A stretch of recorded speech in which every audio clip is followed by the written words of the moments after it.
कि भैया ठाकुर जी की दो पत्नी हैं, भूदेवी और श्रीदेवी। भूदेवी किसे कहते हैं? पृथ्वी को। और श्रीदेवी किसको कहते हैं? लक्ष्मी को। ये दोनों ठाकुर जी की पत्नी हैं। तो ठाकुर जी का अवतार क्यों होता है? ठाकुर जी पधारते क्यों पृथ्वी पे? अपनी भूदेवी रूपी पत्नी को सुख प्रदान करने के लिए। कुछ दिन उसके साथ में विहार रमण करने के लिए ठाकुर जी पधारते हैं। तो इस बार जब कृष्ण प्रकट हुए तो लक्ष्मी जी ने जब उनका स्वरूप देखा, नंद रानी के गोद में नन्हे से बाल कृष्ण को देखा, तो लक्ष्मी जी के मन में ये भावना उत्पन्न हुई, इतने सुंदर मेरे पतिदेव ठाकुर जी अपने अनावृत निरावृत चरणों का स्पर्श इस भूमि को प्रदान करेंगे। क्योंकि ठाकुर जी जितने दिन ब्रज में रहे पैरों में पादुका नहीं पहनी। आप द्वारिका चले जाना, द्वारिका में जब दर्शन करोगे तो द्वारिकाधीश के चरणों में जूती होती हैं। दक्षिण चले जाओ तो रंगनाथ भगवान के महाराज चरण शेष नाग के ऊपर रखे हुए, नीचे पृथ्वी पर छुपते नहीं है। और बद्रीनाथ तो बैठे ही पहाड़ी पर हैं, ऊपर तपस्या कर रहे हैं, तो चरण छुपाने का कोई अर्थ ही नहीं होता। ये तो केवल वृंदावन ही ऐसा भूमि है, वृंदावन का ही ऐसा सौभाग्य है, यहां पर प्रत्येक ठाकुर अपने दोनों चरणार बिंदों को पृथ्वी से छिपा करके खड़े हैं। और चरणों में किसी प्रकार की कोई जूती मोजा कुछ नहीं पहनते। अब सर्दी आ जाएगी तो हम लोग मोजा आदि पहनाना शुरू कर देंगे, लेकिन वैसे ठाकुर जी अनावृत चरणों से पृथ्वी का स्पर्श कराते हैं वृंदावन में। इसलिए यहाँ की रज की बहुत महिमा मानी जाती है। क्यों? क्योंकि ठाकुर जी बिना पादुका के रहे वृंदावन में, बिना पादुका के घूमे ब्रजरज में, इसलिए यहाँ की रज को रानी माना जाता है। यहाँ की रज अत्यंत श्रेष्ठ है, जिसने ठाकुर जी के निरावृत चरणों का स्पर्श किया। महाराज, ठाकुर जी के चरणों का स्पर्श साधारण बात नहीं है। कोई संत आ जाए तो हम भागते हैं उनको चरण छूने के लिए।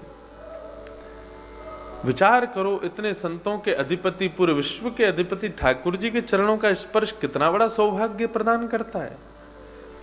लक्ष्मी निरंतर चाहती है कि मुझे ठाकुर जी के चरणों का स्पर्श प्राप्त हो, लेकिन ठाकुर जी अपने अनावृत चरणों की स्पर्श लक्ष्मी को प्रदान करते नहीं है। पूज्य पिताजी महाराज अपनी कथा में वक्तव्य देते हुए सुनाते हैं, लक्ष्मी जब चरण दबाती है तो नारायण कहते हैं थोड़ा धीरे दबाओ। लक्ष्मी बड़े आराम आराम से दबाने लगती है, बोले और थोड़ा धीरे दबाओ, और थोड़ा धीरे कर देते हैं महाराज। तो लक्ष्मी अपने हाथों को मतलब मानो केवल स्पर्श मात्र करती है चरणों को, तब भी ठाकुर जी कहते हैं और धीरे दबाओ। तो लक्ष्मी अपने चरण ऊपर, हाथ ऊपर करके अपने हाथों की छाया से चरण दबाती है, तब नारायण कहते हैं हाँ अब ठीक है। इतने कोमल चरण हैं, चारों चरण ठाकुर जी के। लक्ष्मी को भी स्पर्श प्राप्त नहीं करने देते ठाकुर जी। ऐसे चरणों का स्पर्श इस वृंदावन को प्राप्त है। तो जैसे ही श्री देवी को पता चला कि यहां पर बालकृष्ण प्रभु चरणों में पादुका धारण नहीं करेंगे और अपने निरावृत चरणों का स्पर्श भूमि को देंगे, तो श्री देवी को ईर्ष्या होने लगी, लक्ष्मी को ईर्ष्या होने लगी कि जो स्पर्श मुझे मिलना चाहिए वो इसको भूदेवी को क्यों मिलेगा। तो हमारे नाना जी कहते थे कि श्री आकर के, लक्ष्मी आकर के नंद बाबा के भंडार में बैठ गई। तो लाला की हैवे की खुशी में जब नंद बाबा लुटाने लगे, तो लुटाया कब जाता है? जब दिखता है कि हाँ भाई खूब भरा पड़ा है, तो मन करते थोड़ा बहुत लुटा दें।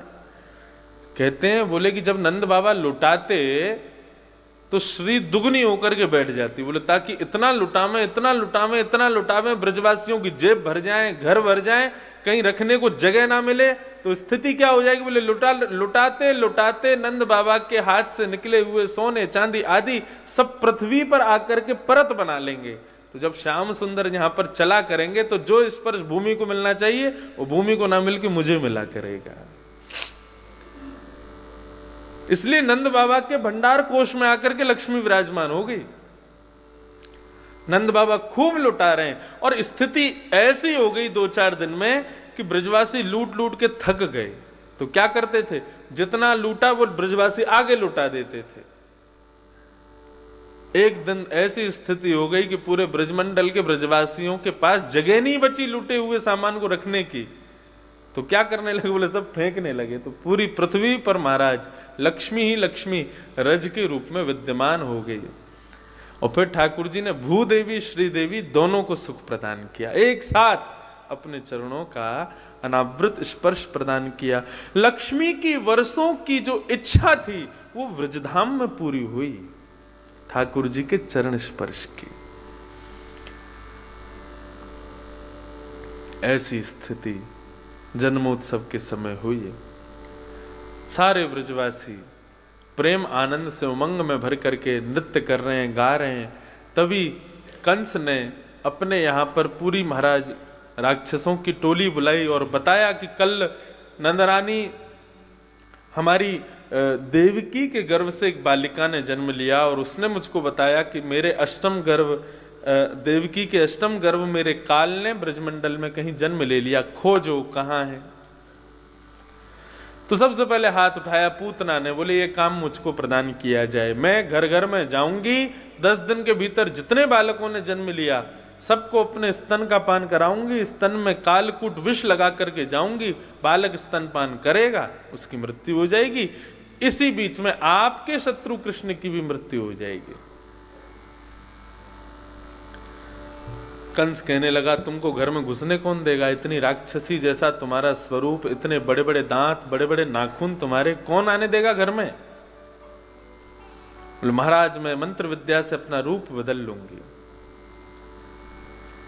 और पूतना ने अपना स्वरूप बदला, स्वरूप बदल करके घर घर में जाती है, बालकों का अपना पयोधर पान कराती है और पयोधर का पान करते ही कालकूट विष को गर्भ में लेते ही बालक मर जाते हैं। ऐसी स्थिति करती हुई पूतना जैसी गोकुल में पहुंची,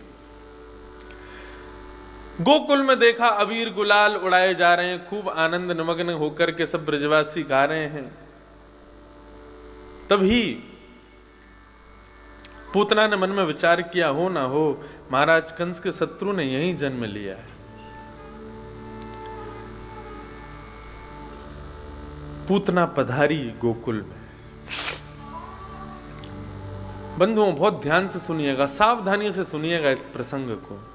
आपने भले ही कथाएं सुनी हो, भले ही खूब बार पूतना मर्दन का भाव सुना हो, लेकिन आज विशेष रूप से सुनिए। पूतना कौन है? पूतना है अविद्या, अज्ञान। हम आप सबके भीतर जो अज्ञान विद्यमान है वो अज्ञान ही पूतना का स्वरूप है। अज्ञान किसे कहते हैं? विवेक बोध ना होना ही अज्ञान है। अब पूछा जाए विवेक किसे कहते हैं? सद असद का ज्ञान ही विवेक है। क्या सही है, क्या गलत है, क्या उचित है, क्या उत्तम है, क्या ध्रुव है, क्या साधारण है, ये बोध हो जाना ही ज्ञान है।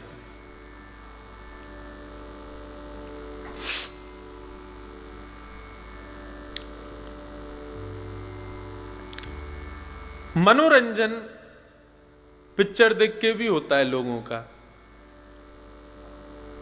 और मनोरंजन ठाकुर जी की भजन संध्या आदि कीर्तन आदि के कार्यक्रम जो शाम को किए जाते हैं उनमें भी होता है। लेकिन उस मन के रंजन को कहां ले जाकर के सार्थक करना चाहिए? फिल्मी गाने पर, डीजे आदि पर नृत्य करके सार्थक करना चाहिए कि ठाकुर जी के सुंदर भजन कीर्तनों पर थिरक करके उसको सार्थक करना चाहिए? ये ज्ञान होना ही विवेक है।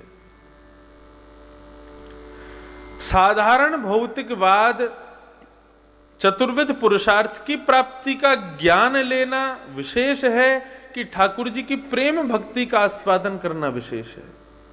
प्रवचन भी दो प्रकार के होते हैं। एक प्रवचन तो होता है जिसमें हम लोग अपनी लाइफस्टाइल को ठीक करते हैं। आजकल बहुत हो गए हमारे भारत में मोटिवेशनल स्पीकर्स, मोटिवेशन देते हैं, जीवन को पवित्र कैसे किया जाए, जीवन को सुखद कैसे बनाया जाए। वह सुनना सार्थक है कि श्याम सुंदर की प्रेम भक्ति का आस्वादन करना, उस प्रवचन को सुनना सार्थक है। जीवन को सुख बनाना ही सार्थक होता ना, तो फिर सुदामा जी भी किसी मोटिवेशनल स्पीकर के पास ही जाते। ऐसी कोई प्रसन्नता तो थी नहीं उनके जीवन में, ऐसा कोई सांसारिक सुख तो नहीं था उनके पास में, लेकिन प्रेम भक्ति का आस्वादन उन्होंने किया था। यही विवेक है, हम क्या ग्रहण करें, क्या ग्रहण ना करें, क्या उचित है, क्या उचित नहीं है। एक होता है ना, मैं कल की कथा में, जाने परसों की कथा में बता रहा था, एक होता है जो मुझको भाए और एक होता है जो मेरे लिए उचित है। दोनों में से किसका आस्वादन करना चाहिए, ये जानना, ये पता होना ही विवेक है, उसी को ज्ञान कहते हैं।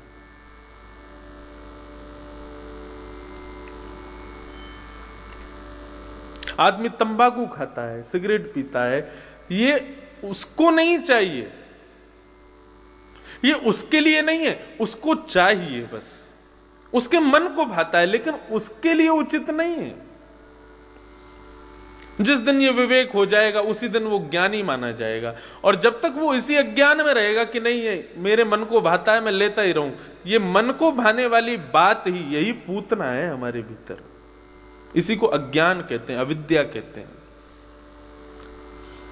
तंबाकू के पैकेट पे बाहर लिखा रहता है कैंसर किल्स, और स्पष्ट लिखा है कि इसके अंदर भीतर जो धातु है उसका सेवन करोगे तो तुम्हारी मृत्यु सुनिश्चित है, लेकिन फिर भी आदमी सेवन करता है। ये अज्ञान नहीं है तो क्या है, ये अविद्या नहीं है तो क्या है। थिएटर में जाते हैं पिक्चर देखने के लिए, तो पिक्चर बाद में शुरू होती है, पहले वो एडवर्टाइजमेंट आता है, उसमें दिखाएंगे किसी का मुंह फटा हुआ है, सिगरेट पीने से ऐसा हो गया, तंबाकू खाने से ऐसा हो गया। तो जो लोग नशे में धुत हैं, इन सब वस्तुओं के आसक्ति में हैं, वो लोग उस समय अपनी आंख बंद कर लेते हैं या फोन खोल लेते हैं या कहीं अपना ध्यान भटकाते हैं। ये जो हमारे भीतर स्थिति हमको उस चीज को स्वीकार करने से रोकती है, वही पूतना है। कहने का सीधा अभिप्राय, जो कृष्ण मिलन में बाधा बने वही पूतना है, वही अविद्या है, वही अज्ञान है। पूतना ने ऐसी स्थिति कर दी महाराज, कृष्ण प्रेम में उन्मुक्त नाच रहे ब्रजवासी सब कृष्ण का स्मरण कर रहे थे, लेकिन जैसी पूतना आई, पूतना की चाल देखकर, ढाल देखकर, स्वरूप देखकर, उसके पहनाव ओढ़ाव को देखकर, उसके नेत्रों की मटकन देखकर, उसके मुस्कान देखकर के ब्रजवासी मोहित हो गए उस पर। गा रहे ठाकुर जी का कीर्तन, लेकिन जैसे ही पूतना को देखते हैं, पूतना को देख के कहते हैं अरे माई बाप कितनी सुंदर है, ऐसी सुंदर। भूल गए कीर्तन करना, भजन करना। सब ब्रजवासी उसकी रूप माधुरी का आस्वादन करने लगे। तभी पूछती है कि नंद भवन कहां है। जिससे पूछा नंद भवन कहां है, उसको तो बेहोशी आने लगी, बोले मुझसे बात कर रही है इतनी सुंदर। उसने कहा वो सामने दो यमलार्जुन के वृक्ष दिख रहे हैं, बोले हाँ वो नंद भवन ही है, चली जाओ। आगे आगे पूतना, पीछे पीछे महाराज सैकड़ों लोग चल रहे हैं उसके रूप माधुरी पर आसक्त होकर के। ये पूतना ही तो है, कहां ठाकुर जी के भजन में लगे थे और आकर के उसने सबको अपने रूप माधुरी पर आकृष्ट कर लिया। ये पूतना ही तो है। 4 घंटे की कथा में यदि आपका फोन आपको अपनी ओर आकृष्ट कर रहा है तो वो पूतना है। 4 घंटे की कथा में निद्रा यदि आपको आ रही है तो निद्रा पूतना है।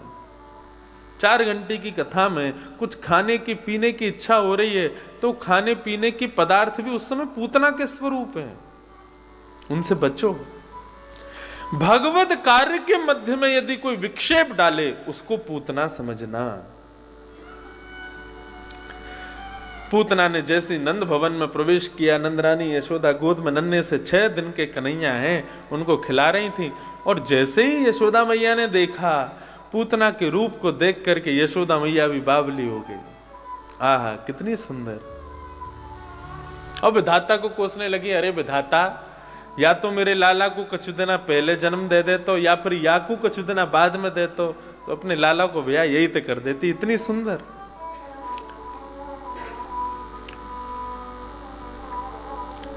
ठाकुर जी मंद मंद मुस्काने लगे, मैया रुक जा, बाहरी सुंदरता पे मोहित है गई, अभी अंदर को रूप दिखावेगी फिर देखियो का होगा। पूतना आई, यशोदा मैया ने प्रणाम किया, कहो बहन कहां ते आई हो? बोले पास के गांव ते आई हूं, सब ब्रजवासी लाला को आशीर्वाद देवे जा रहे, तो मैंने सोची मैं क्यों पीछे रहूं, मैं भी जाऊंगी, तो मैं यहां मारे आ गई। अच्छा पहले कभी देखो ना आपको। पूतना कहती है रत्न छुपके रहता है, रत्न सबके सामने प्रकट कर दें तो फिर चोरी हो जाता है। यशोदा बोली हाँ रत्न तो तुम हो, आज तुम्हारे रूप को देख के लगो है कि रत्न हो। इतने में ही कुछ सखियां आई, आकर के यशोदा मैया से बोली बाहर बहुत सारी ब्रजवासिन आई हैं, सब आपको दर्शन करना चाहवे, सब लाला ते मिलना चाहवे। कहा के? बोले लाला तो देखो अभी पौड़वे को समय, अभी दर्शन ना है देखो। तो मैया फिर एक काम करो, लाला को सुलाए दो, आप आकर के सबन से मिल लो, इतनी दूर दूर से सब आई हैं, सबको न पूछ लोगी जाके कैसी है, कहा हालचाल, तो सबको अच्छा लगेगा। यशोदा बोली अभी कैसे जाऊं, लाला तो सोयो ना है। पूतना बोली मैं सुला देती हूं लाला को, आप जाओ। कई बार हम व्यक्ति के भीतर के गुण ना जाने बगैर उसके बाह्य आकृति को देख करके, उसके बाह्य स्वरूप को देख करके उस पर पूर्ण विश्वास कर लेते हैं कि अच्छा ही होगा, लेकिन ये गलती है हमारी। यशोदा मैया ने लाला पूतना की गोद में दिए और बाहर चली गई। जैसे ही बाहर गई पूतना ने कन्हैया को देखा, कन्हैया ने तुरंत अपने नेत्रों पर हाथ रख लिया। हाथ क्यों रखा? बोले ठाकुर जी ने अपने नेत्रों पर हाथ इसलिए रखा, पूतना राक्षसी है, पूतना कुरूपणी है, पूतना एक दैत्य वंश में जन्म लेने वाली एक राक्षसी है, आज लक्ष्मी बन के आई है। भगवान कहते हैं मैंने तुमको जैसा भेजा पृथ्वी पर, मेरे सामने जब आओ ना तो वैसे ही आओ, अपना रूप बदल करके मत आओ। बंधुओं कोई बाह्य श्रृंगार की बात नहीं हो रही है। ठाकुर जी के दर्शन करने के लिए जाएं तो हम सिंपल सोबर बन के जाएं, श्रृंगार ना करके जाएं, ऐसी कोई बात नहीं है। मैं बाह्य श्रृंगार की बात नहीं कर रहा, मैं आंतरिक श्रृंगार की बात कर रहा हूं। जब ठाकुर जी के सामने हम जामे प्रस्तुत हो में, तो हमको जैसा ठाकुर जी ने पृथ्वी पर भेजा था हम वैसे ठाकुर जी के सामने जावे। जैसे कि मैं व्यास हूं, आप बिजनेसमैन हो, आप कोई विधायक हो, कोई मंत्री हो, कोई एक्टर हो, कोई सिंगर हो, ये सब कलाओं से युक्त, ये सब उपाधियों से युक्त ठाकुर जी ने आपको नहीं भेजा था। यहां पृथ्वी पर आने के बाद, श्रम करने के बाद आप उपाधि युक्त हुए, आप एक पब्लिक फिगर बन गए। लेकिन ठाकुर जी के सामने जब जाओ तब समस्त उपाधियों को, समस्त नामों को बाहर त्याग के जाओ, शून्य बन के जाओ।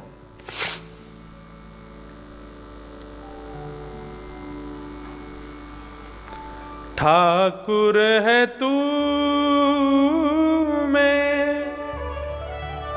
तेरा पुजारी, ठाकुर है तू मैं तेरा पुजारी। और अगली बात मुझे बड़ी बढ़िया लगती है, तेरा खेल हूं मैं, तू मेरा खिलाड़ी,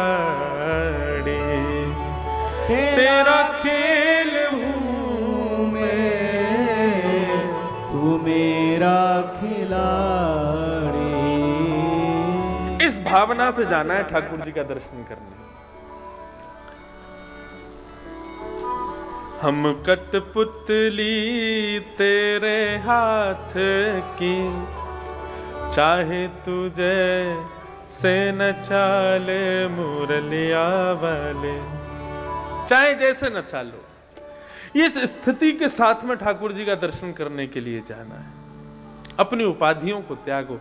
आज पूतना राक्षसी है, लेकिन ठाकुर जी के सामने रूप बदल कर गई है, भेष बदल करके गई है, इसलिए ठाकुर जी ने उसको नहीं देखा। हम राधारमन जी का दर्शन करने जाते हैं, यदि अपनी उपाधियों से युक्त अपने रूप को, भेष को बदल करके जाते हैं, राधारमन जी हमको नहीं देखते। ठाकुर जी हम अपनी आंखों पे हाथ रख लेते हैं। हजारों लोग ठाकुर जी का दर्शन करते हैं, वो श्रेष्ठ बात नहीं है। उन हजारों में राधा रमन जी किसको देखते हैं, वो श्रेष्ठ बात है, वो श्रेष्ठ है। पूतना गई, ठाकुर जी ने नहीं देखा। पूतना ने अपने पयोधर का पान कराया। ठाकुर जी ने पहले उसके पयोधर पर लगे विष को पिया, उसके दुग्ध को पिया, उसके पुण्यों को पिया, पापों को पिया, शरीर के रस तत्वों को पिया, और सबको पीते हुए अंत में प्राण ही समम रोष शमन वितो पिबत, जैसे ही प्राणों को पीना शुरू किया, पूतना को घबराहट होने लगी, ये क्या हो रहा है। और घबराहट होते होते होते महाराज उसके बड़े बड़े दांत बाहर आने लगे, बड़े बड़े नखून प्रकट होने लगे, कुरूपणी होने लगी, राक्षसी के रूप में परिणत हो गई। और जैसे ही राक्षसी के रूप में परिणत हुई, कन्हैया छोड़, लाला छोड़, कृष्ण छोड़, बार बार ठाकुर जी को अपने पयोधर से दूर करे। ठाकुर जी ने भी कस के पकड़ लिया। और अब जब वो पूतना राक्षसी बन गई तो ठाकुर जी अपने नेत्र खोल के और पूतना को देखते हैं। और 7 दिन के कन्हैया, नन्हे से बाल कृष्ण, बिना दांत के, अभी दांत भी नहीं, 7 दिन के बालक के तो कुछ नहीं होता, 7 दिन के कन्हैया बोल पड़े, मौसी जी हम तो जाकू पकड़ लेना तो फिर ठिकाने लगा के ही छोड़ें, बिना ठिकाने लगा लेना ही छोड़ें। अब आपको पकड़ो है तो आपको ठिकाने लगा के ही छोड़ेंगे। 7 दिन का बालक बोलता है, कन्हैया बोलता है, नन्हा सा कन्हैया बोलता है। महाराज ठाकुर जी ने उसके प्राणों को पिया। जैसे ही प्राणों को पिया, विशाल विकराल स्वरूप धारण करती हुई पूतना नंद भवन के पीछे न जाने कितने खेतों को अपने नीचे चूरन बनाती हुई धड़ाम से गिरती है। दौड़ करके समस्त ब्रजवासी गए तो देखा पालने में ठाकुर जी नहीं थे, पीछे विशाल विकराल एक राक्षसी पड़ी है, उसकी ऊपर पयोधर पर दूध का पान करते हुए नंद नंदन अभी भी पौड़े हुए। ब्रजवासी सब नसैनी लगा करके ऊपर चढ़े, ऊपर जाकर के ठाकुर जी को गोद में लिया। गोपियां सब ठाकुर जी को लेकर के गौशाला में गईं, जाकर के गाय के पृच्छ से झाड़ा लगाया और ठाकुर जी के 12 अंगों में गाय के खुर की रज का लेपन किया। और सब गाय की पूंछ से झाड़ा दे रही, हमारे लाला की नजर बला अला सब दूर रह जाए। इतनी बड़ी राक्षसी आ गई, यानी जन कैसी दृष्टि से देखो होगो, हमारो लाला स्वस्थ है जाए। ठाकुर जी मनी मन मुस्कुरा रहे हैं, आनंद ले रहे हैं। जगत दिता जगदाधार परमेश्वर आज ब्रजवासियों के प्रेम रस का आस्वादन कर रहे हैं।